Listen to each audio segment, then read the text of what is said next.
The moment you decide to become calmer, life often seems to become louder. An email arrives that changes your plans. Someone speaks to you with unnecessary cruelty. Your body fills with dread while you wait for an answer you cannot force. And before you know it, you are not living your day. You are being pulled through it by every event, every opinion, every fear. That is where Stoicism begins. Not in a marble hall, not with a memorized quotation, not with the fantasy that you will become untouched by pain. Stoicism begins at the exact moment you notice that something outside you has taken command of something inside you. Perhaps it is the message you keep checking for. Perhaps it is the promotion someone else received. Perhaps it is the person who misunderstands you, the family member who drains you, the future you cannot secure, or the mistake you cannot undo. The details differ, but the pattern is familiar. Something happens, and your mind immediately races ahead to a verdict.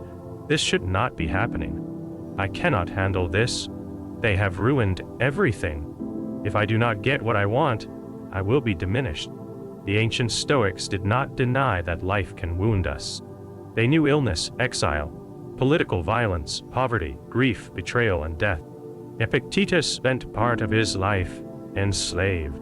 Seneca lived close to imperial power and was eventually ordered to take his own life. Marcus Aurelius governed an empire during war, plague, and personal loss. Their philosophy was not built in comfort. It was built under pressure, and their central discovery was both demanding and liberating.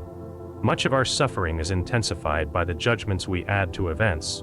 We do not control every circumstance that reaches us, but we do have a role in what we make of it, what we choose next, and what kind of person we become in response. By the end of this, Stoicism should feel less like an ancient subject and more like a practice you can begin before this day is over, not as a way to become cold, passive, or indifferent to what matters, but as a way to reclaim your attention, your conduct, and your peace from forces that were never fully yours to control. Most people first encounter Stoicism as a kind of emotional armor. They hear that Stoics remain calm under pressure, and they assume the goal is to stop feeling, to become unbothered, to meet disappointment with a shrug and grief with a blank face. But that is not Stoicism. A person who feels nothing is not necessarily wise. They may simply be numb, frightened, exhausted, or disconnected. The Stoics were not trying to erase human feeling. They were trying to free people from being ruled by destructive passions, panic that turns uncertainty into catastrophe, anger that turns injury into cruelty, envy that turns another person's success into your humiliation, craving that makes your dignity dependent on possession or approval. There is a difference between feeling the first sting of an insult and building a courtroom in your mind where you're prosecuted for the next 3 days. There is a difference between grieving a loss and declaring that life can no longer contain goodness. There is a difference between feeling fear before a difficult conversation and allowing fear to decide that you will never have it. Stoicism asks you to notice that difference. You may not control the first movement of emotion. Your heart may race when bad news arrives. Your face may burn when someone mocks you. Your stomach may drop when the person you love grows distant. These are human reactions. But after that first movement, there is often a small space. In that space, you begin to tell yourself a story. This is unbearable. This proves I am not enough. This person has power over me. This must be fixed immediately. The Stoic practice begins by slowing down inside that space. Epictetus opens his handbook, the Enchiridion, with one of the clearest distinctions in all philosophy. Some things are up to us, and some things are not. Up to us are our judgments, impulses, desires, aversions, and choices. Not up to us are our bodies in every respect, our possessions, reputation, offices, and the actions of other people. This does not mean your body, work, relationships, or reputation do not matter. Of course they matter. It means they are not fully yours in the way your character is yours. You can care for your health, but you cannot guarantee perfect health. You can prepare for an interview, but you cannot control the decision. You can be honest and loving in a relationship, but you cannot force another person to be honest and loving in return. The trouble begins when we demand ownership over what can only ever be influenced. Think about a job application. You may spend weeks hoping for an answer. You replay every sentence from the interview. You look for signs in the silence. Perhaps you are rejected. The ordinary reaction is not simply disappointment. It is often a collapse of identity. I failed. I am behind. Everyone else is moving forward. My future is closing. The Stoic would not tell you that the job was meaningless, nor would they tell you to pretend you did not want it. They would ask a more useful question. What, in this situation, belongs to you? Your preparation belonged to you. Your honesty belonged to you. The effort you gave belonged to you. The way you respond now belongs to you. The employer's decision does not. That distinction does not remove the disappointment. It gives disappointment a boundary. It stops one event from becoming a total judgment on your worth, and it turns your attention away from the locked door and toward the next action you can actually take. This is why Stoicism is not resignation. Resignation says, nothing can be done. Stoicism says, find what can be done and do it with steadiness. The same principle changes the way you deal with difficult people. There are people who provoke, manipulate, gossip, blame, interrupt, or make every interaction feel like a contest. Many of us respond by trying to force them to become reasonable. We rehearse the perfect response. We imagine the moment they finally understand what they have done. We give them hours of mental attention long after the conversation has ended. But another person's character is not yours to command. Marcus Aurelius reminded himself that he would meet people who were meddling, ungrateful, arrogant, dishonest, jealous, and difficult. This was not a cynical view of humanity. It was preparation. If you expect every person to behave according to your standards, you will be perpetually shocked. If you recognize that people act from their own confusion, habits, fears, and values, you can meet them with greater clarity. That clarity may mean patience. It may mean a firm boundary. It may mean refusing to continue a conversation that has become abusive. It may mean documenting bad behavior at work, seeking support, leaving a harmful environment, or saying no without creating a speech to justify your no. Stoicism does not ask you to silently tolerate injustice. Justice was one of the Stoic central virtues. They believed human beings belong to a larger community and owe one another fairness, honesty, and concern. But justice without self-command often becomes revenge. You may need to confront someone. You may need to protect yourself. You may need to act. The question is whether you are acting from reasoned principle or from the desire to make another person suffer because they made you suffer. That question can save you from a great deal of regret. To start practicing Stoicism, you do not need to transform your entire personality overnight. You need to begin catching yourself at the point where your mind confuses an event with a verdict. Your phone lights up, and someone has criticized your work in a public message. The event is simple. A criticism has been made. Within seconds, the judgments arrive. They are trying to embarrass me. Everyone agrees with them. I am incompetent. I need to respond immediately. My reputation is destroyed. A Stoic pause does not mean you accept the criticism as true. It means you separate what happened from what your fear has added. What exactly was said? Is any part of it useful? Is the person acting in good faith? What response would reflect courage, justice, self-control, and practical wisdom? The Stoics often spoke of the four cardinal virtues: wisdom, courage, justice, and temperance, or self-control. These were not abstract decorations for a philosophical system. They were a compass for ordinary life. Wisdom asks you to see clearly rather than react blindly. Courage asks you to do what is right, even when it is uncomfortable. Justice asks you to treat others fairly and fulfill your responsibilities. Temperance asks you not to become a servant to appetite, anger, fear, or vanity. When you do not know what to do, return to those 4 questions. What would clear judgment look like here? What would courage require? What is fair? What response keeps me from becoming excessive, impulsive, or cruel? The answers may not always be easy, but they are often more useful than the question that dominates most anxious minds.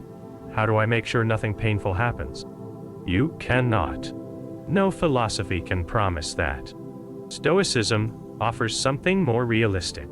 It teaches you how to stop making your peace conditional on a life that obeys you.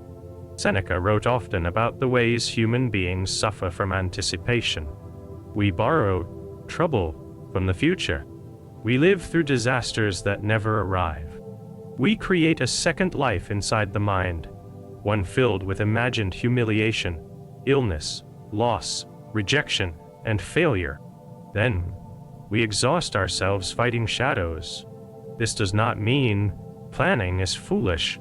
A Stoic plans carefully. They save money, prepare for hard conversations, take medical advice, build skills, and consider risks. But planning has a point where it turns into rumination. Planning says, if this happens, I will take these steps. Rumination says, if this happens, I will be destroyed. The difference is profound. Suppose you are waiting for medical results. There is no Stoic trick that makes that wait pleasant. Fear may come. Your mind may race toward the worst possible outcome. You may feel powerless because, in an important sense, you are powerless over the result. But you are not powerless over everything. You can be present with the people you love. You can ask good questions. You can gather accurate information. You can care for your body as best you can. You can refuse to spend every hour rehearsing a future that has not arrived. You can meet the next fact when it comes, rather than trying to survive every possible version of the future at once. This is one of the gentlest forms of Stoic strength, returning to the present, not because the present is always easy, but because it is the only place where action is possible. Marcus Aurelius repeatedly brought himself back to the small territory of the current moment. He reminded himself that the past is gone and the future uncertain, while the present is where judgment and action take place. You cannot change what you did 5 years ago. You cannot fully control what will happen next month. But you can decide what kind of attention you bring to the next 10 minutes. That may sound modest. It is not. A life is made from these returns. The return from anger to patience. The return from distraction to duty. The return from envy to gratitude. The return from fear to the next necessary act. One reason Stoicism feels difficult at first is that we are accustomed to treating our moods as instructions. If you feel motivated, you work. If you feel confident, you speak.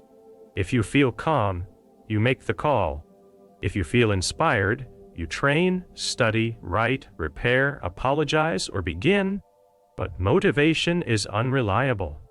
It rises and disappears according to sleep, stress, weather, praise, hormones, distraction, and 100 invisible conditions.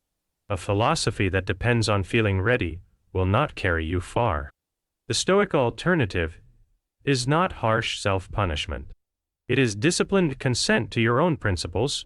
Musonius Rufus, a Stoic teacher and the teacher of Epictetus, emphasized that philosophy was meant to be practiced, not merely discussed. To know what courage is while avoiding every discomfort is not courage. To praise self-control while being unable to resist every impulse is not self-control. Philosophy becomes real when it enters habits. This is where your day becomes your training ground. You wake up and do not want to get out of bed. The Stoic question is not, do I feel like it? It is, what is my role right now? If you have work to do, a body to care for, children to support, a promise to keep, or a responsibility that deserves your attention, then begin there. You do not need a dramatic performance of discipline. You need the next honest movement. Put your feet on the floor. Drink water. Start the document. Take the walk. Send the message you have been avoiding. Clean the thing you keep stepping around. Do the task without demanding that your emotions approve of it first. Marcus Aurelius wrote to himself about getting up in the morning and remembering that he was rising to do the work of a human being. He did not frame duty as glamorous. He framed it as natural. A vine bears grapes. A dog does what dogs do. A human being is capable of reason, cooperation, and purposeful action. To live according to that nature is to use your capacities well. This is not an argument for endless busyness. The Stoics did not believe that worth comes from productivity. Rest can be wise. Solitude can be necessary. Recovery can be a duty. But there is a difference between rest that restores you and avoidance that quietly weakens your trust in yourself. Every time you keep a small promise to yourself, you become slightly less dependent on a passing mood. You prove that your values can guide you, even when comfort makes a competing argument. There is another practice that can feel uncomfortable, but is deeply Stoic: voluntarily meeting small forms of discomfort before life imposes larger ones. Seneca sometimes encouraged deliberate simplicity. He wrote about setting aside time to experience plain food, simple clothing, and reduced comfort, while asking himself whether this was the condition he had feared. The purpose was not to romanticize hardship. It was to loosen fear's grip. Many people are not frightened by pain itself as much as by the imagined identity of being someone who has fallen, someone who is rejected, someone who is poor, someone who is alone, someone who no longer has the status, convenience, or approval they once assumed was necessary. Small voluntary discomforts can reveal how much you can endure without losing yourself. Take a walk without your phone. Eat a simpler meal. Spend an evening without buying anything. Sit with boredom instead of immediately reaching for stimulation. Finish a workout after the moment when your mind starts bargaining. Let a message wait for an hour if there is no urgency. The point is not to become severe for its own sake. The point is to learn that comfort is pleasant, but dependence on comfort is fragile. This matters because modern life is designed to make every desire feel urgent. There is always another notification, another comparison, another purchase, another stream of opinions telling you that you are behind. Your attention is continually invited away from your own judgment and placed in the hands of whoever can provoke the fastest reaction. Stoicism asks you to guard the gate of the mind. Epictetus taught that impressions come to us constantly, but we do not have to immediately agree with them. An impression is the first appearance of something. This is terrible. I need this. They hate me. I am in danger. I cannot bear this. The practice is to pause before granting that impression full authority. You might say to yourself quietly, "This is an impression, not yet a fact." That one sentence can change the direction of an afternoon. You see someone your age achieving something you want. The impression says, "I am failing." Pause. Another person's success is real, but it does not prove your failure. It may reveal an ambition you need to take seriously. It may inspire action. Or it may simply expose the habit of measuring your life against a timeline you never consciously chose. You receive no reply from someone important to you. The impression says, "I am being rejected." Pause. Perhaps, but perhaps they are busy, tired, overwhelmed, uncertain, or dealing with something you cannot see. You do not need to invent certainty from silence. You make a mistake at work. The impression says, "I am incompetent." Pause. None. You made a mistake. That is the fact. Now correct it if you can, learn from it, apologize where appropriate, and continue. A mistake is an event. Incompetence is a sweeping identity judgment that may or may not be true, and even if you lack a skill, skills can be built. The Stoic is not someone who never has an emotional reaction. The Stoic is someone who becomes more careful about what they allow that reaction to become. This is especially important with anger. Anger can feel like strength because it creates heat, certainty, and momentum. When you are angry, you may feel more alive, more justified, more powerful, but anger often spends your strength recklessly. It narrows perception. It makes another person's worst moment seem like their whole identity. It makes revenge feel like justice. Seneca wrote a full work on anger, treating it not as a useful tool to be sharpened, but as a dangerous disturbance of reason. He understood that people will provoke us. The question is whether we hand them control of our character. Consider the ordinary argument. Someone speaks sharply. You answer sharply. They become defensive. You raise your voice. Soon neither of you is discussing the original problem. You are fighting for emotional territory. You want them to feel what you feel. You want to win. A Stoic response begins earlier. Notice the tightening in the chest, the rush of words, the desire to strike back. Delay the reply. If possible, lower your voice rather than raising it. Ask for time. Leave the room if you are about to become cruel. Anger demands immediacy because delay gives reason a chance to return. This does not make you weak. In fact, it is often harder to speak with precision than to explode. It takes courage to say, "I am too angry to discuss this well right now. I will come back to it." It takes discipline to name the wrong without exaggerating it. It takes justice to remember that even someone who has behaved badly is still a human being, not an object for your fury. There will be times when you are deeply hurt. Betrayal, abandonment, public humiliation, or loss can make simple Stoic advice sound insulting if it is delivered without compassion. No one should be told to reason their way out of grief in a single afternoon.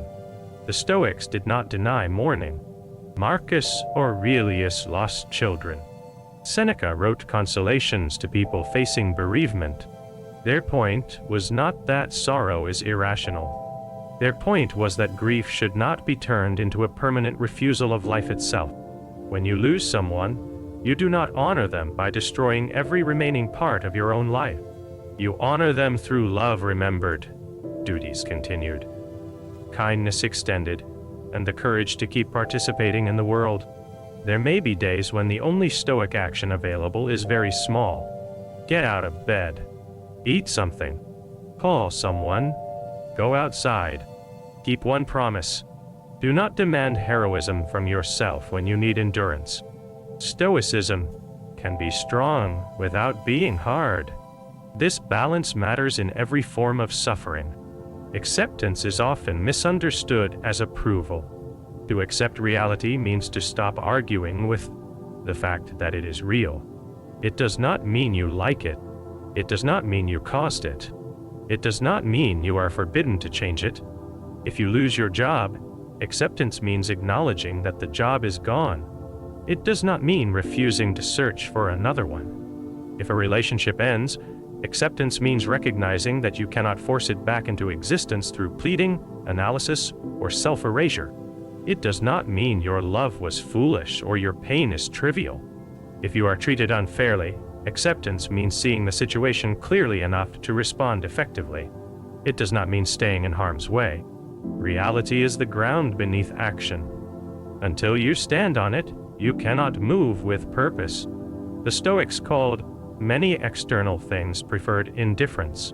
Health, financial stability, friendship, education, safety, and respect are naturally worth preferring. You should pursue them wisely, but they are not the final measure of a good life because they can be lost, withheld, or altered by circumstances beyond your command. What remains fully available, even in difficulty, is the possibility of character. This can sound severe until you see what it gives back to you. If your worth depends entirely on success, appearance, praise, or possession, then your worth is always in someone else's hands. But if the central question becomes, did I act with honesty? Did I show courage? Did I treat people fairly? Did I govern myself as well as I could? Then you possess a kind of dignity that adversity cannot easily steal. A person can lose an argument and keep their integrity. They can be rejected and keep their courage. They can fail publicly and keep their willingness to learn. They can face a difficult person without becoming difficult themselves. This is not perfection. Stoicism is not a demand that you never lose your temper, never procrastinate, never envy, never feel fear, or never make a poor choice. It is a practice of returning.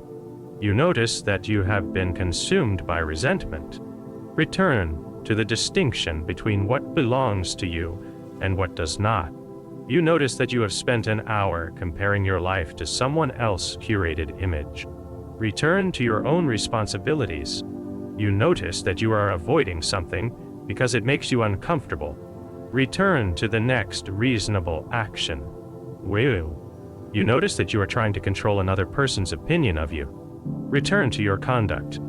The return is the practice. Marcus Aurelius did not write the Meditations as a polished public textbook. They were largely private reminders. He had to remind himself because he was human. He knew the principles and still needed to call his attention back. That should comfort you.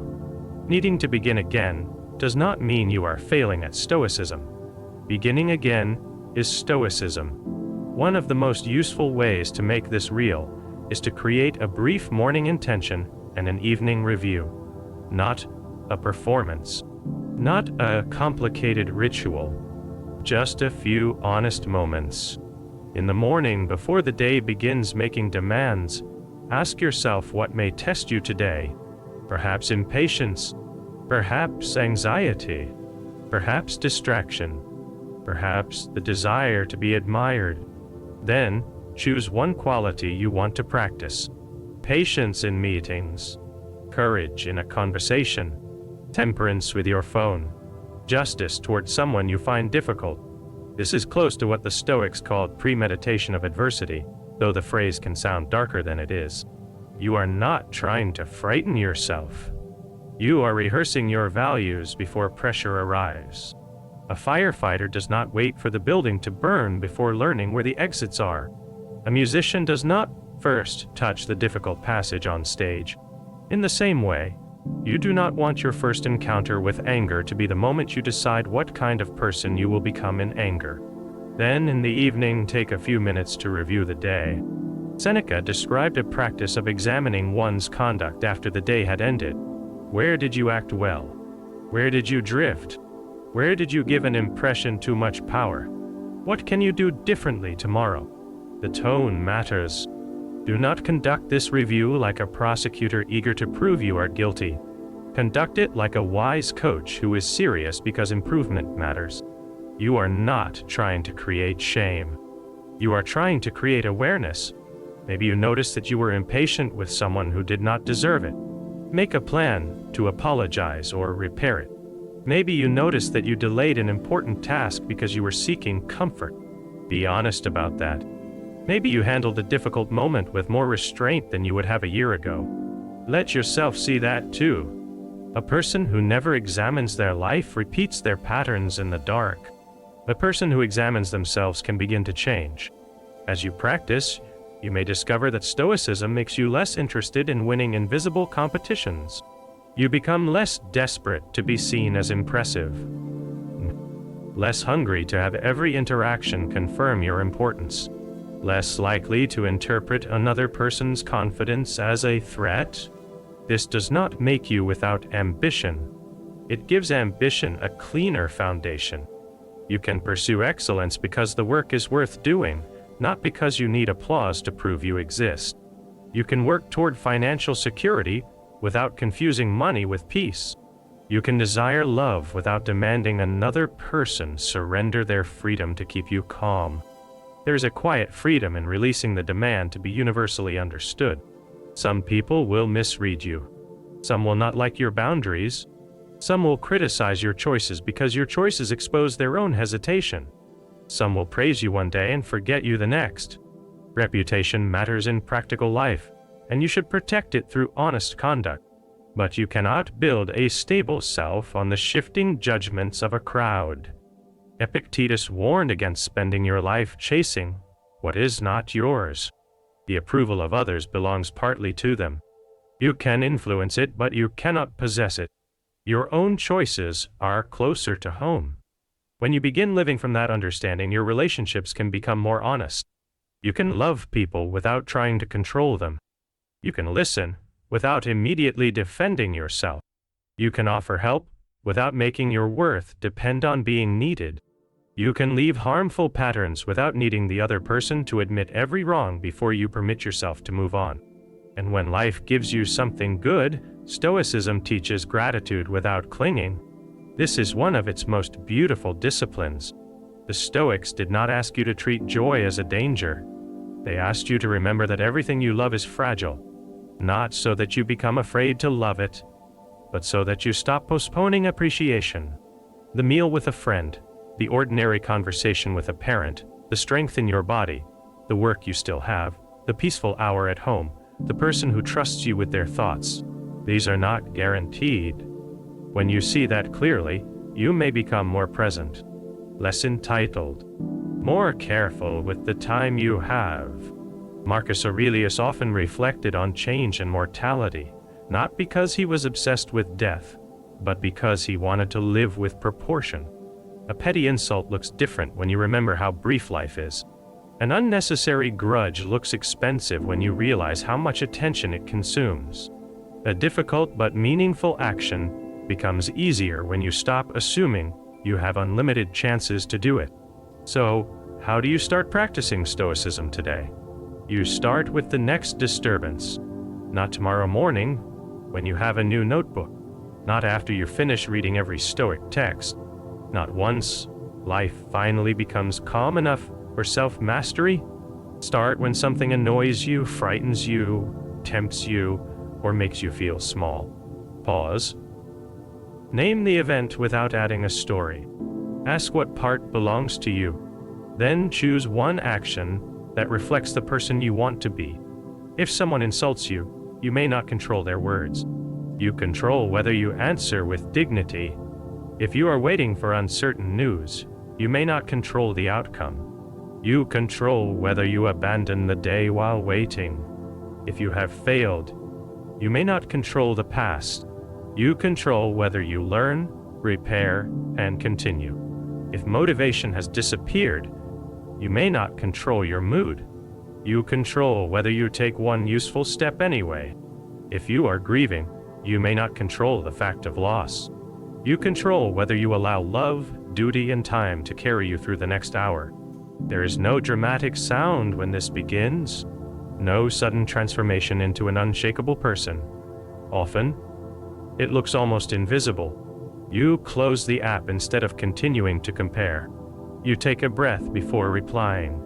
You tell the truth when a lie would be easier. You go for the walk. You make the apology. You stop trying to force an answer from someone who has already shown you where they stand. These small acts are not small in consequence. They are votes for the kind of mind you are building. The chaos outside may continue. It probably will. People will remain unpredictable. Plans will fail. Bodies will age. Good things will end. There will be mornings when you forget everything you intended to practice and get swept away by irritation, fear, or vanity. Then you return. That is the strength Stoicism offered. Not control over the whole world, but a steadier command of the one place where your freedom begins, your judgment, your choices, and your character.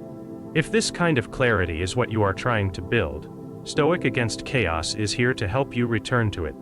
Today, choose one moment of discomfort and meet it without surrendering yourself to it. That is how you start practicing Stoicism today.